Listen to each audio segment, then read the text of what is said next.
Hi everyone, welcome back. The West has been watching the relationship between China and Russia unfold with caution and curiosity. Today, that relationship isn't just about politics or ideology. This is a full-blown economic partnership, deeper and more strategic than Washington has long acknowledged or would like to acknowledge. What began as a pragmatic relationship has matured into a multifaceted economic alignment that is driven by necessity, factors as simple as geography, and shared opposition to the US-led world order where rules are to be followed by everyone except the one who sets the rules. The statute doesn't apply to Israel or the United States or France or Germany or Great Britain because it wasn't conceived to come after us. So let's break down why China and Russia are going steady and why it's likely to stay that way. First, geography and history laid the groundwork. Russia and China share over 4,000 kilometers of border, but since the early 2000s, both sides have moved past their historical disputes.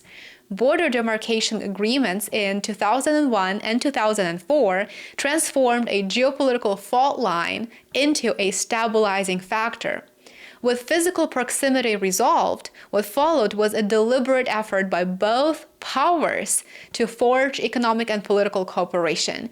And while the relationship has never been entirely balanced because, of course, states, first and foremost, are driven by self-interest, the foundations were solid enough to support what's come since.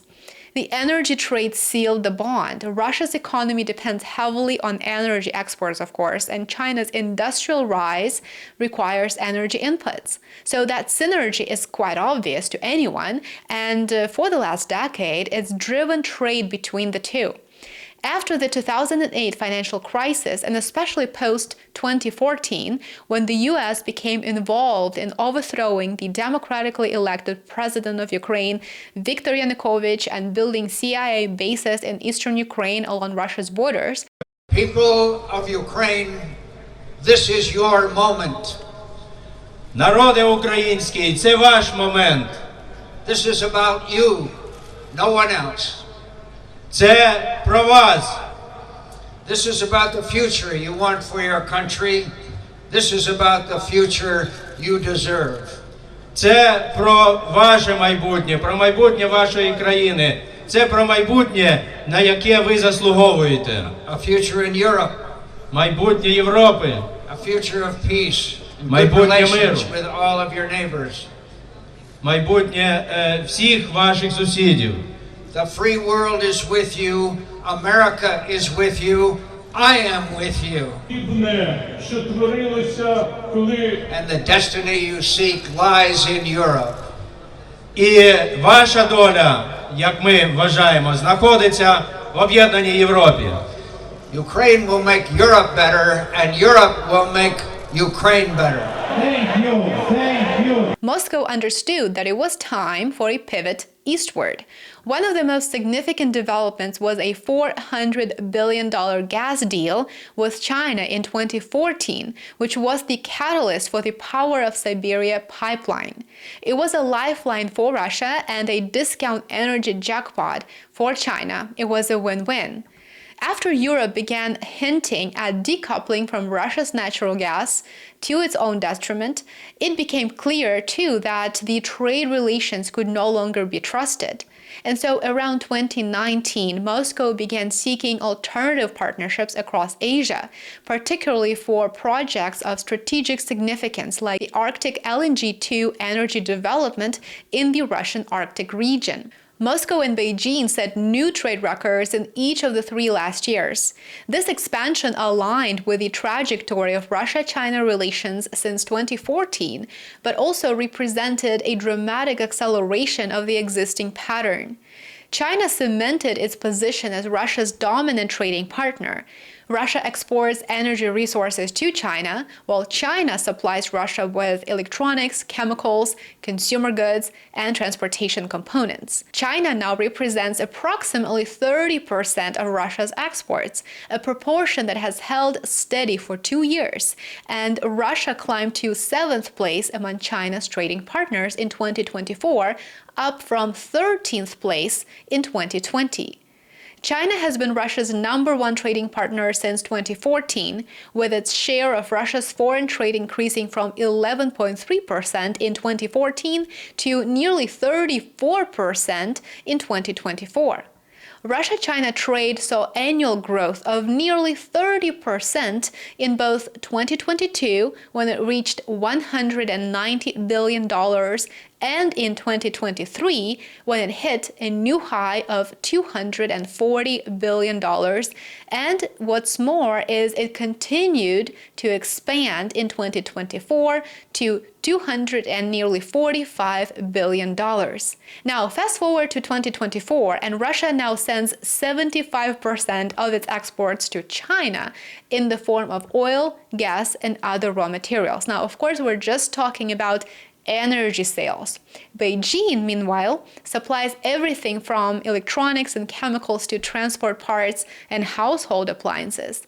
And after Western brands exited Russia's market back in 2024, it became dominated by Chinese brands in cars, phones, and more. The two states view each other as indispensable partners at this point in time, something that would have given US President Nixon a full-fledged heart attack. After the West blocked Russia from SWIFT and Visa, MasterCard exited the country, Russia's settlement in non-US dollars skyrocketed because it had no other alternatives, it had no options. By mid-2024, nearly all foreign exchange trading on Russia's Moscow Stock Exchange was conducted in yuan. UnionPay cards, Chinese bank systems, and yuan-denominated loans are now very popular in Russia. Timely and coordinated steps made by Russia and China to switch to national currencies in trade settlements is also a useful step. As a result, the bulk of our operations is done in yuan and rubles. This means we have a sustainable system of mutual trade that is reliably protected against any attacks by third countries and negative trends in the global market. China and Russia settle transactions primarily in the rubles and yuan. US sanctions accelerated the shift. And now, in addition to trade, direct investment between China and Russia soared as well. Russian companies began investing in China too. Nornickel is even exploring shifting some copper production to China now.